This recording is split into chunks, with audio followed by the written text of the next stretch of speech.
জ্ঞান পরিচায়ক, জ্ঞান স্বরূপ, জ্ঞান, সেই আত্মস্বরূপের, সেই ব্রহ্মস্বরূপের স্বরূপ, তিনি ঋতস্বরূপ, ওম স্বরূপ, তিনি অচল ইত্যাদি বলে সেখানে বললেন, সব কিছু বললেন। কিন্তু শেষে কি বললেন? তস্মাৎ ত্বমেব শরণম মম দীনবন্ধু, অতএব আমি তোমার শরণাগত। স্বামী বিবেকানন্দ বলছেন, এমন ডানপিটে লোক। তারপরে ভক্তি, ভক্তি ভালোবাসা সব কিছু হলো, তাতেও জল জমে না, সেখানেও শেষ করলেন তস্মাৎ ত্বমেব শরণম মম দীনবন্ধু।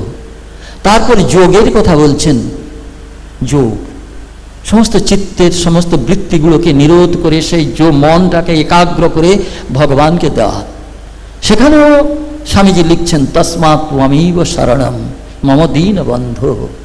তারপর কর্ম, সে কর্মের শেষেও বলছেন তস্মাৎ